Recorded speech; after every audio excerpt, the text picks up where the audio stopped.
Halo, apa kabar semua? Kembali lagi dengan saya Yosi Girsang, salam investasi. Yo yo yo. Baik, kali ini kita akan kembali membahas tentang emiten atau perusahaan, namun lebih kepada update. Karena apa? Karena sudah masuk bulan 2. Jadi laporan keuangan perusahaan yang sebelumnya di podcast saya sebelumnya itu membahas menggunakan data sampai kuartal ketiga 2019 atau Q3 ya, sampai September 2019. Nah, kali ini datanya sudah beberapa perusahaan merilis full year yang sudah setahun dari Januari sampai Desember 2019. Sehingga saya update dulu yang sudah pernah saya bahas sebelumnya, yaitu tentang perusahaan PT Industri Jamu dan Farmasi Sido Muncul Tbk atau dengan kode SIDO. Ya. Nah, karena sudah dirilis, seperti yang kita ketahui, perusahaan herbal ini sudah berdiri tahun 51.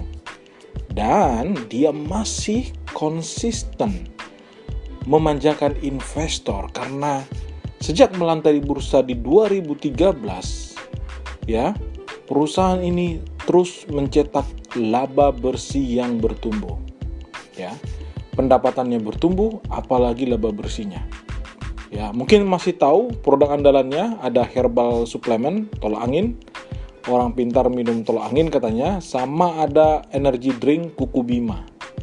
Ya, kalau kita lihat dari 2013 semenjak dia melantai di bursa sampai 2019 kurang lebih 6 tahun, kenaikan laba bersih dari Sido itu dari 400 miliar naik 2 kali lipat menjadi 807 miliar.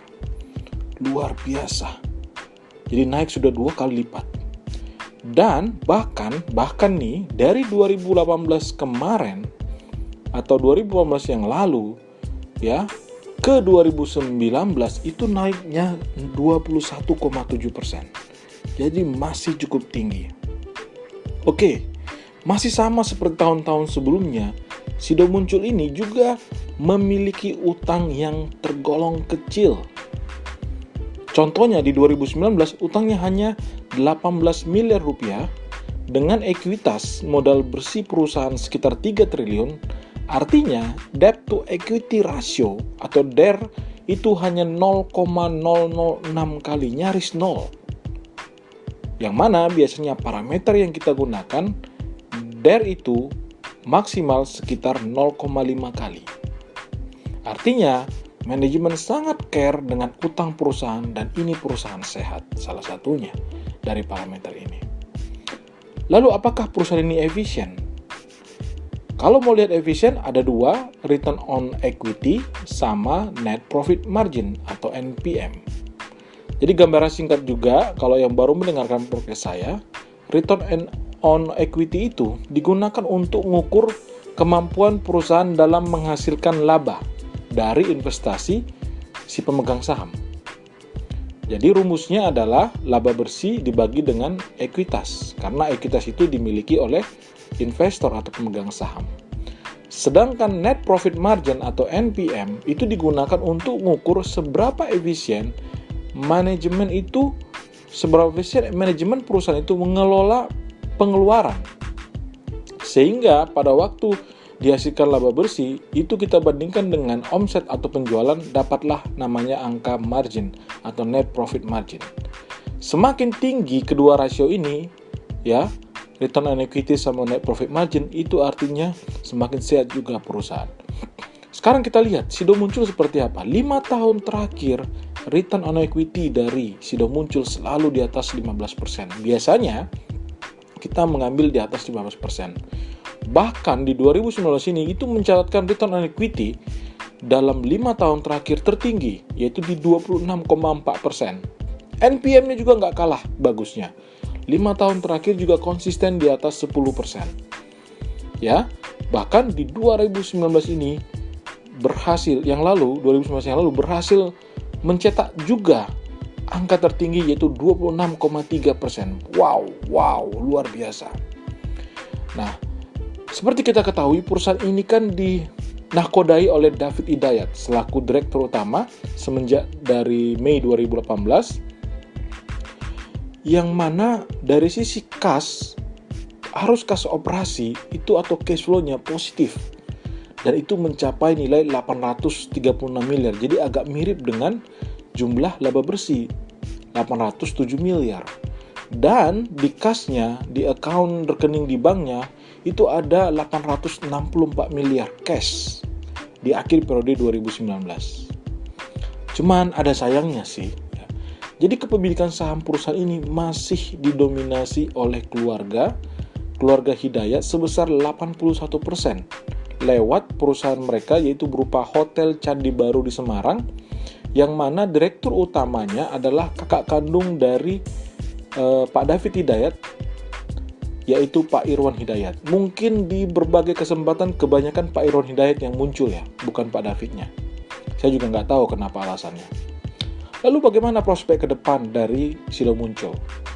Kalau kita melihat penjelasan dari interview dari manajemen perusahaan maupun kalau kita lihat di websitenya, perusahaan itu memang sudah memperluas pangsa pasar ke ekspor ke luar negeri. Sebut aja Malaysia, ya, tetangga kita Singapura, Brunei, Australia, bahkan sampai ke Amerika Serikat, Arab Saudi, sampai ke Rusia.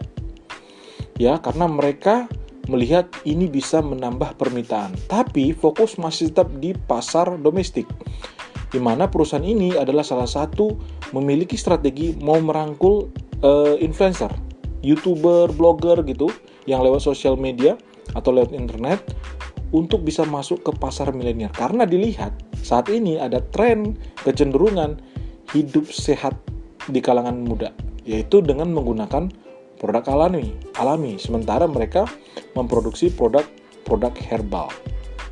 Nah, sekarang apakah saham ini udah layak dikoleksi? Pertanyaannya, bisa nggak kita beli sekarang? Harga per hari ini, Februari tanggal 21, ya, tanggal 21 ya kalau nggak salah ya, betul, itu per lembarnya sekitar 1.275 per lembar. Dengan price earning ratio 25 kali, ya. Kalau Anda mau tahu bagaimana menghitung price earning ratio, silakan lihat di podcast saya sebelumnya dengan judul valuasi, ya, valuasi perusahaan atau valuasi saham. Jadi saat ini PE ratio atau PER-nya 25 kali. Sementara data 6 tahun terakhir dari 2013 sampai 2019, rata-rata PER terendah dari Sido itu hanya di level 15 kali. Jadi PER-nya ini 10 lebih tinggi dari PER terendah rata-rata 15 kali. Kalau kita konversikan dengan EPS saat ini, maka bisa dibilang bahwa kemahalan. Kapan dong kita bisa beli? Itu kalau di harga 840 untuk PER 15 kali. Jadi saran saya malah posisi saat ini untuk Sido Muncul, kalau Anda punya, Anda bisa jual. Tapi kalau Anda belum punya, sabar menunggu di harga di bawah Rp840 per lembar saham. Sekali lagi, disclaimer on, semua podcast yang sampaikan di sini lebih kepada memberikan edukasi. Semua keputusan investasi tetap menjadi keputusan Anda pendengar saya dan menjadi tanggung jawab Anda sendiri. Terima kasih sudah mendengarkan podcast saya. Sampai ketemu lagi. Salam investasi.